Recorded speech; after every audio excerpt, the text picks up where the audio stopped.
Welcome to the Standard Deviations podcast, presented by Orion Advisor Solutions and hosted by Dr. Daniel Crosby, Orion's Chief Behavioral Officer and New York Times best-selling author. Each week, Dr. Crosby interviews a fascinating new guest on a range of compelling topics, from literature to psychology to financial wellness. To learn more about Dr. Crosby's behavioral finance work at Orion, visit www.orion.com. Hello and welcome to the Standard Deviations podcast. I am your host, Dr. Daniel Crosby, and today I'm joined by Dr. Tom Howard, CEO and CIO at Athena Invest.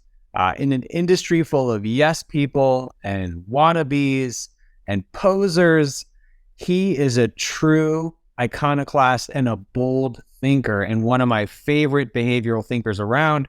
He's the author of a couple of great books on the intersection of behavioral finance and value investing, and I'm very grateful to have him here today. Dr. Tom, welcome. Good to be here, Daniel. Yes, great to have you with us again, a return guest, one of only a few privileged to make it to the big stage twice. So, Tom, you want to start out at a high level. There are like three, I would say, major applications of behavioral finance. You know, the first, we'll say probably the most discussed, is behavioral coaching, trying to help clients make calm, rational decisions.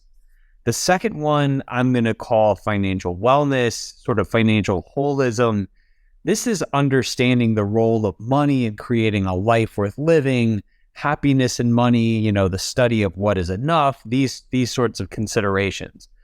The third one is what we'll call behavioral investing, or, you know, behavioral alpha generation, which is using an understanding of psychology to generate better than average returns. And this is where you live, in this sort of third, I think, least discussed part of the behavioral finance world.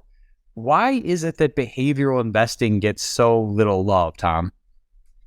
So that's a good question. Of course, I've thought about this for a very long time, since we've been at this for about 20 years.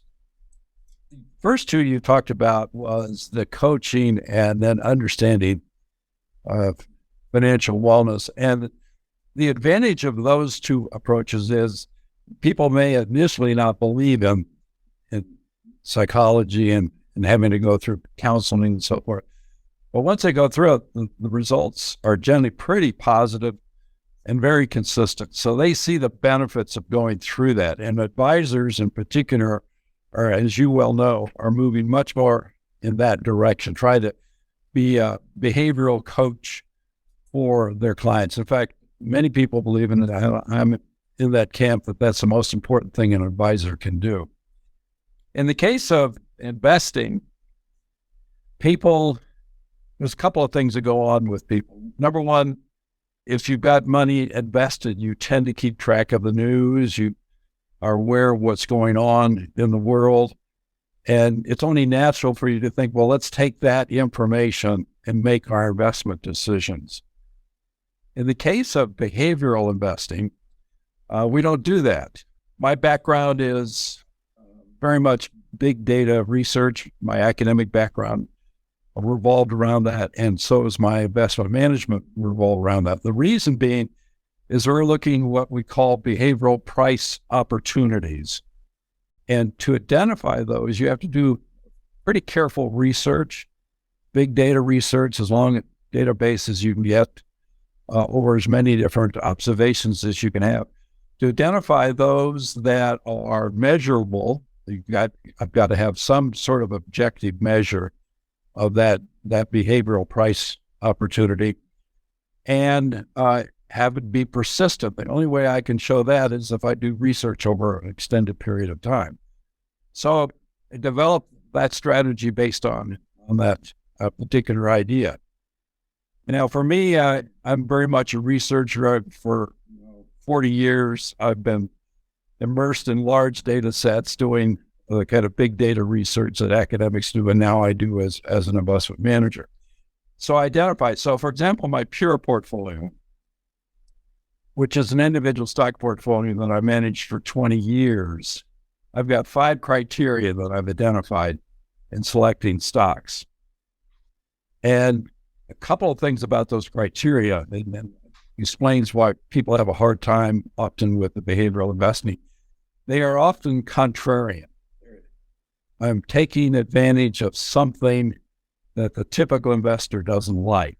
And so, to be successful, you kind of have to be on the other side of the market and a group of investors in order to make money. So it's a very contrarian. The second thing is it doesn't relate to what's happening today with a company or with the economy. I'm an economist. I'm a professionally trained economist and also a finance person. So I do keep track of the economy, but I don't use that information for making decisions. Again, I'm looking for behavioral price opportunities and do the research accordingly. So when I manage this portfolio, and we run into this pretty regularly with our clients, they'll say, hey, you own XYZ stock, and this is what happened. What are you going to do about it? And my response is, well, number one, I didn't know I owned that particular stock. And number two, that's not one of our criteria. Now, that puts off a lot of people when I say that.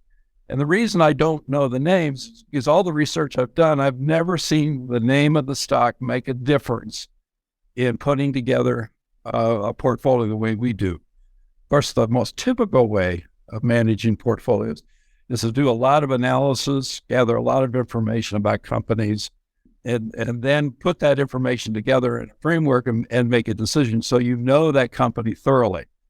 I worked with lots of financial analysts over the years, and they are really good. They're smart. They're well-trained. They have tremendous resources. For example, I worked with the analysts at Janus, and they're heavily resourced. And so the game they play, and we'll call it, I guess a game is the right word, they play is they want to out-analyze and out-gather other analysts. And when I looked at that, I said, there's no way I can compete with those folks. I'm a pretty smart guy and I'm well-trained, but I just don't have the resources to do that. So that's why I gravitated into behavioral finance. The other problem, of course, is that when you have an investment stop, sometimes it works and sometimes it doesn't. So people look at it and say, I don't know, should I invest in that? Hasn't worked over the last couple of months or the last 6 months or whatever. And so those are the kind of problems. So it's just so much different than the way most people think about investing. And they really want to take what they read in the press and apply it to the investment. And they want you to do that, even though you say all the time, well, this is not the way we manage money. We're behavioral. If you really want that kind of investment management, then there's lots of people out there that do that and can talk about the companies and the economy in great depth and in a very interesting way. So anyway, that's my observation on behavioral investing. Yeah, you and I have we land on the same page on certain things. Like I think being critical of in-person due diligence. Things like having sort of a blind operation where you don't know what you're buying and selling and just doing it, in a completely rules-based way. Some of the, the deeply contrarian approach, all of these things, in some respect fly in the face of sort of ease and intuition of the average investor. And while the behavioral research proves them to be sound, they are pretty hard to swallow, I think, for many people. We're gonna dive a little bit more deeply into your sort of unique approach to running money here. And I want to say we're sitting here in, the first couple of days of January in 2023, and there is an enormous amount of pessimism among market prognosticators and a widespread belief that this is going to be, to quote my kid's book, a no good, very bad year for markets. And you say that there are 3 specific behavioral biases that lead to this type of conclusion. Can you speak to what role, if any, these sort of forecasts should have in our financial decision making? Yeah, it's interesting. Of course, this is the start of the year. There's always all these forecasts that come out about what the stock economy is going to do and then what the stock market is going to do. And we've looked back at that. And it turns out that really interesting thing, and we observe among professional investors, in particular ones that lay out a prediction, is that they tend to underestimate what the return is. So they come out and say, well, we think it's going to be 5%. The average return on the stock market is 10%. And so, they, even based on that average, they tend to understate what the actual return is going to be. So there is this tendency to forecast low values. This year, they're even worse, as you mentioned, Daniel. They're really lowballing the estimate. What it'll turn out to be, we've looked at this, and about the best you can do is say, well, we think it's going to be 10%. That's the long-term average.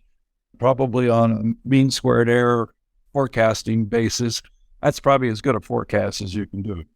People also, they do tend to anchor what has happened recently, the availability bias of what's happened recently, they anchor into that. So there's, again, that tendency to underestimate what's going to happen and also be more pessimistic. And of course, again, this is also behavioral. If you underestimate and it turns out to be better, then that's fine. What happens on the other side is if you overestimate and it's worse, then that's not good for you. So there's this kind of asymmetry around that forecast of what you get credit for and what you get blamed for. So our particular approach is we don't make any forecasts. All we do is look at the current situation right now and say, here's what we see, here are what the measures. We're not going to attempt to make any kind of forecast for the future. We'll just make the best decision based on the evidence right now, today, and in making building our portfolios. Yeah, I suggest a very similar approach in the behavioral investor, just sort of playing the cards you've been dealt rather than trying to get out a crystal ball. Dr. Tom, you've done research that suggests there's a handful of behavioral barometers that can give us meaningful insights into forward return suggestions. So maybe it's not a forecast, but I'm interested what your behavioral barometers are telling you today, and if you could kind of break this research down for us a bit. Yeah, our company started, as I said, we've been at this for about 20 years. And initially what we did is we built out a database of active equity managers. And so we have that since then, gather all the data about active equity managers in the U.S. and internationally, but located in the U.S. And we've looked at their strategies. And one of the things we did early was to say, let's actually have the managers tell us what they do versus having somebody from the outside say, well, you're buying small stocks or you're buying low PE stock. And so we went through and developed that particular methodology. We actually got it patented. And we've got that database that has all of the strategies for all the active equity managers, U.S. and international, domiciled in the U.S. over time. And as I was doing research on that, what I found is that, and we have 10 strategies, how those strategies rank relative short-term versus their long-term rank turns out to be predictive of what the market is, the current state of the market. And that was really fascinating. That was just something that kind of fell out of the research as bit. I didn't go into that idea. All I wanted to do was able to categorize managers by their self-declared strategy. I thought that was a good way to do it. And it turns out, because active equity managers are focusing on specific factors in the market, so valuation managers are looking at those things that define the value of the company. Future growth managers are looking at those things that dictate the growth of the company. And how investors are rewarding those strategies turn out to be predictive of returns right now. And so all they say, our expected return right now is, and that's what the question that we're answering. So, for example, we have 10 strategies. One of them is future growth. The other one is a risk strategy. There are managers out there that just simply don't really care about return so much. They're just managing risk. And we keep track of those, and we actually rank all 10, but these two are the most important. So, for example, if investors are rewarding future growth at the top and risk at the bottom, and historically the difference between that is about 6%. Future growth managers outperform risk managers by about 6%. That's a very positive sign for the stock market. Another way to think of it is people are excited about growth. They think growth is going to be a major theme moving forward. And so that's important, but they're not so much interested in the risk. So might consider it risk off. On the other hand, if it's flipped, and if risk is at the top, and that's the way investors are rewarding, and future growth is at the bottom, that's a very bad sign for the market. So that's kind of risk on type of situation. And currently right now, that's a situation we face. Future growth is at the bottom and risk is at the top of the rankings in terms of performance. We measure the returns over the previous year. And so that's essentially the mindset of the market right now. And so our expected returns are really quite low. In fact, the portfolio we use to manage this particular signal is called our global tactical. And that particular portfolio is in cash right now, which is really unusual. It's less than 20% of the time that we're in cash, but we're in cash and we have been in cash since May. And so that's the signal. And so essentially the managers help us organize what we call return factors driving the overall market. And then investors tell us which ones they think are going to be most important going forward. And so the combination of those two allows us to make that choice. So we have the U.S. market barometer, which is large cap. We have what is called a capitalization barometer, which is small cap, and then we have international development. We trade among those particular markets in the strategy. So really interesting. So that behavior that we can, again, that's that proxy, that measurable proxy for that investor behavior that's turned out to be very effective for us in managing a portfolio, this market exposure portfolio. So that's probably the best example of what we do. Well, I was hoping you were going to have some better news for me than all that, but it still is interesting research, and you never know what will come out of the data when you start poking around. And I think it's emblematic of how, behavioral investors have to look in unusual places, perhaps, and you're never going to out resource the big dogs, like you said, but you can look in sort of unexpected places and find value, like you've just said. So Tom, you are one of my favorite things about you. I introduced you as an iconoclast, and you are sort of a merciless killer of sacred cows. And one that you've put in your sights is the style box. So I want to quote you here from a piece you wrote that you say of style boxes, quote, "An extensive literature search reveals that this system has no empirical basis, but simply evolved out of convenience. Along the way, assumptions essential to its validity were made and believed to be true without empirical support." So talk to me about the style boxes first, but then I think the follow-on question to that is, if we're doing away with style boxes, okay, how do you differentiate appropriate style drift from just sort of sloppy, undisciplined investing? Yeah, that's an excellent question. So in the case of the style grid, this came out of the early research in the 1980s, the academic research, and this is kind of it. The academics, and I got my PhD in the late 70s, and so it was modern portfolio theory and markets and information efficient and so forth and so on. And in the early 80s, things started showing up that blew in the face of efficient markets.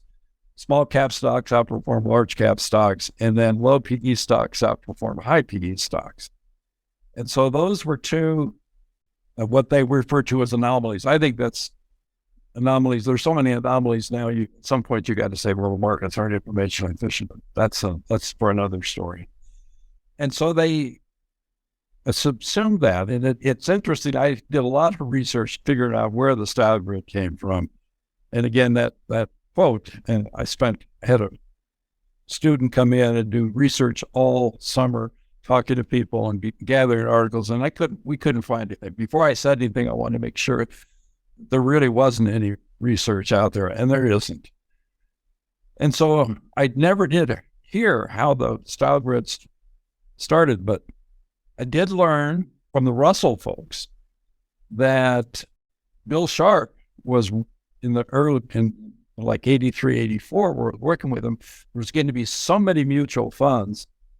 They asked him, so how do we categorize these funds? So the previous categorization just simply wasn't working. So like a very good professor, Bill Sharp wandered up to the board and did his famous 4 squares. And I'm sure, Daniel, you've done 4 squares. I've done marketing people use them, management. I mean, to explain anything, you have 4 boxes and then you have a couple of dimensions. And so he said, we've got a large cap and small cap stocks on one dimension, and we've got low PE and high PE stocks on the other. And that's how we can categorize it. And it was just kind of this casual conversation with Russell folks. And so they said, okay, well, we'll do that. Well, the next thing we know, the next year, people were starting to talk about style drift. And the Russell folks just went, you've got to be all we did is what we just wanted to categorize. And so all of a sudden it became an iron rule almost immediately. And then Morningstar picked it up and really popularized it. So the way this world looks at managers is if you buy small cap stocks or large cap stocks or mid cap stocks, or you buy growth stocks or value stocks, so forth, that's your particular style. And that's the box you fit into. The problem is you get locked in that box, and if you find enough stocks outside the box, you can't drift because that's your category. So that turns out it hurts performance. We did some early research, and that actually hurts performance. So the way we did it, again, as I talked earlier, we actually had self-declared strategies. And as we worked on it, what we did is, as we took the actual holdings of the managers and we looked at, for example, we've got valuation managers and future growth managers. So let's say it's a valuation manager. We looked at the stocks most commonly held by valuation managers. And we looked at the stocks most commonly held by future growth managers. But this was dynamic. These change every month as we get data in. And so we call these strategy stock pools, and these pools float around the market. They're not locked in by some arbitrary dimension of PE and size, for example. It's what the managers think. And again, we're looking to the collective intelligence of the active equity managers.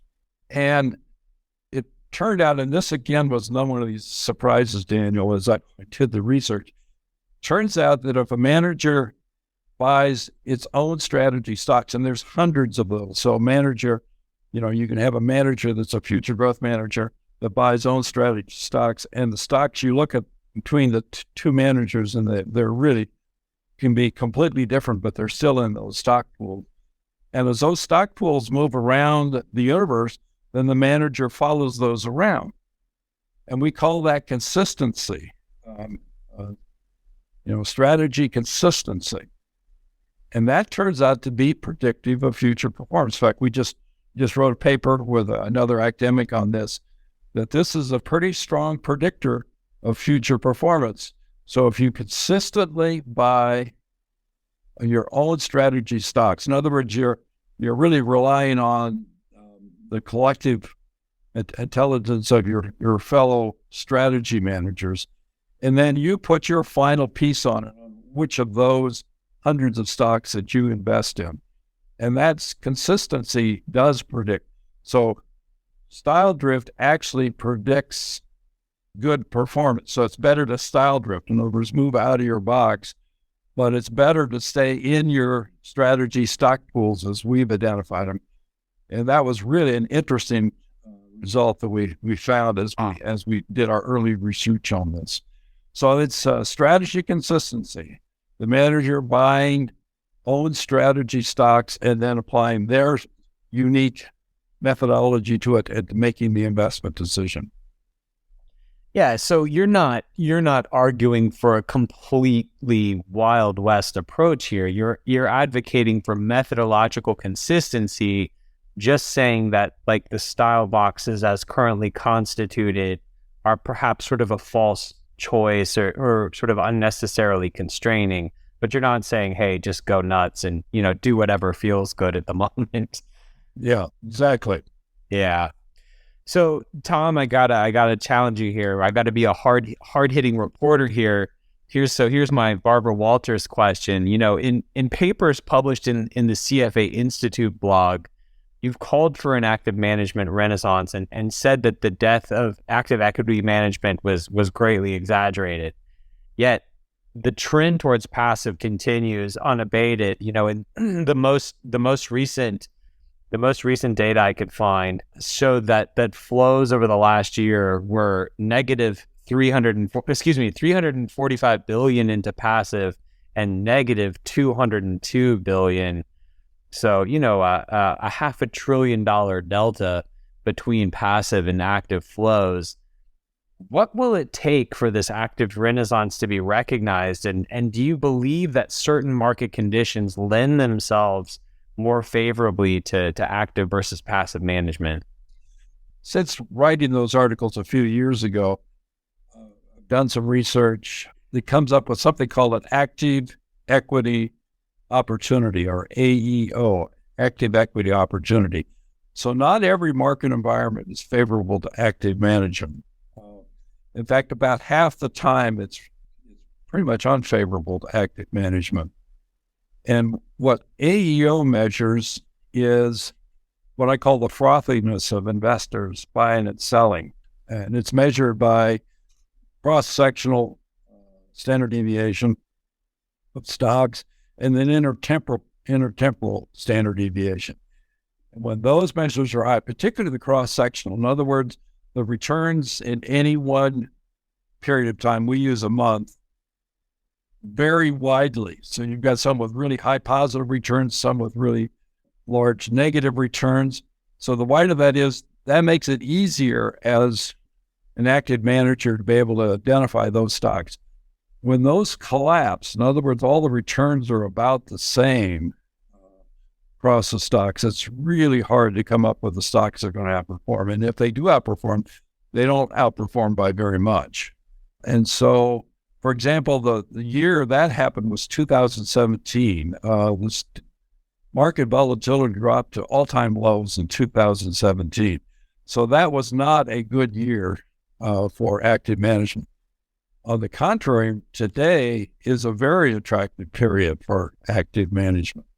The cross-sectional standard deviations are quite high. We also look at skewness, very positive skewness. So that means that the large positive returns are bigger than the large negative returns. And it's a very favorable environment. So about half the time it's favorable for active management, the other half the time it's not. And we built a portfolio that takes advantage of that movement back and forth. So we think that active managers are very skilled. There's lots of skill out there, but there's market environments where it just doesn't work out very well. And I guess the kind of analogy is fish, while the fish are running, you can be the best fisherman in the world, but if the fish aren't biting, there's nothing you can do about it.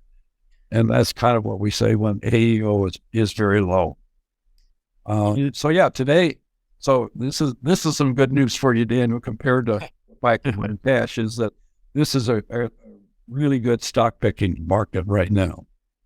Yeah, it's one of the reasons I find your approach so refreshing. It's like, I think oftentimes we're sort of philosophically entrenched in the industry. We sort of decamped into these various, segments. Are we active? Are we passive? And sort of never the two shall meet. And it's really interesting to just, hear someone like you look at the data and say, okay, well, it depends. Sometimes the right thing to do is, save your money and be passive. And sometimes the right thing to do is fish while the fishing's good. And I am very pleased to hear some good news.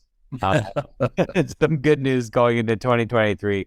Tom, the last question I have for you has to do with a conversation that we had at Schwab Impact. I had a good conversation with you and your right-hand man, Lambert, there.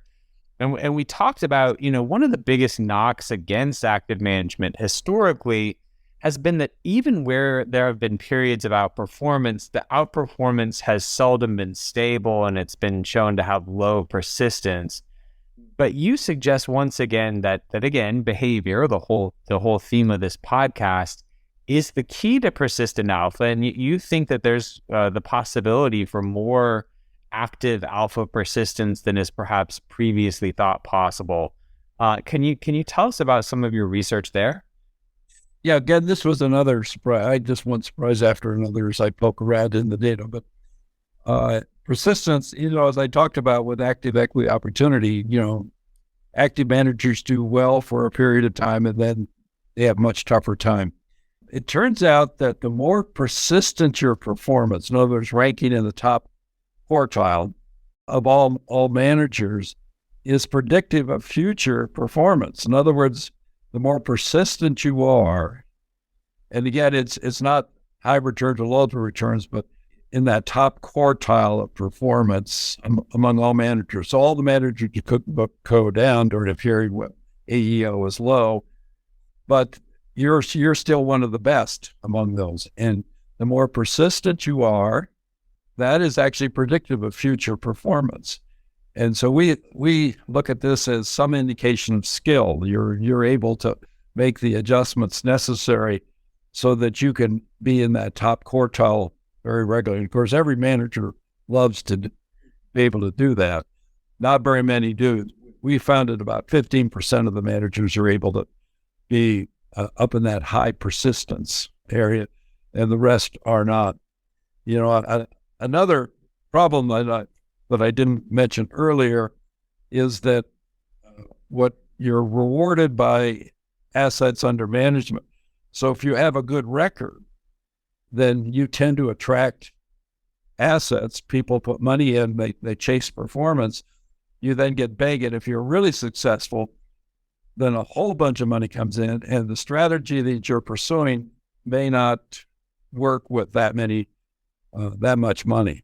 We find that, for example, mutual funds of over $1 billion is very unusual for them to outperform, simply because if I'm going to focus on my best ideas as a manager, then I've got to be able to trade those particular stocks. And once I get to $1 billion, then it becomes much more difficult to focus on best idea. We tend to buy other stocks that are not necessarily our best ideas. So that persistence is an indication that you've somehow overcome the size problem, and you've been able to manage around that, and that you stay in that top quartile very regularly in order to perform well over time. So, Tom, if I were to offer you $5 billion to manage today, am I correct in hearing that you would turn me down? No, we actually have a portfolio that works with that. Oh, I thought you might. Our global tactical, which is a market exposure, can handle any amount of money. So that's one of the really nice things about it. If you came to me and said, put this in the pure portfolio, yes, I would turn you down. I'd say, what do you think about global tactical? How do you feel about global tactical? Well, Tom, it's interesting to hear this persistence research, and I loved reading the paper that you wrote about it. It's your research also found, I remember reading in your first book and finding it so interesting at the time, that while active management writ large doesn't tend to outperform passive management, over 10 and 15 year periods, the highest conviction picks of active managers do outperform passive management over long periods of time. So I think your research is really fascinating in that it sort of unearths ways in which things like career risk and incentive, sort of perverse incentives and different things like that can shape human behavior and give us wrong-headed ideas about markets and some of the most common conversations we have about things like active versus passive management. So I'm glad there's people like you out there asking the tough questions, digging deeper. Tom, if people want to dig into your work the way that I have, where can they find, you, your firm, your books, your papers? Where can we learn more about this stuff? So our website is athenainvest.com, and we have all our research posted on that particular site. We also generate about once a month something called the Behavioral Advisor, which picks up a particular behavioral issue of the day and then presents some evidence and then some recommendations on how advisors can work with their clients to avoid these particular mistakes. And so they're designed for advisors to be able to hand to clients, or if clients just want to come directly to athenainvest.com, they're available. But if you're into deep research like I am, Daniel and I start talking about heteroscedasticity and autocorrelation, and those things excite me, but not many other people. But we've got, any depth of research that people want to get into, from the Behavioral Advisor, which are real quick hits on behavior, all the way to extended research papers. So It's all on athenainvest.com. Tom's got everything from deeply client-friendly research to papers that include things like heteroscedasticity and leptokurtic. So you can find it all with Dr. Tom. Tom, thanks, my man. Thank you for being here. Thank you for sharing your wisdom with us today. Thank you very much, Daniel. I enjoyed it. Thanks for tuning in to Standard Deviations. If you can't wait till next week for more behavioral finance insights, visit www.orion.com. All opinions expressed by Dr. Daniel Crosby and podcast guests are solely their own opinions and do not reflect the opinion of or endorsement by Orion and its affiliates, subsidiaries, and employees. This podcast is for informational purposes only and should not be relied upon as a basis for legal, tax, and investment decisions. The opinions are based upon information the participants consider reliable.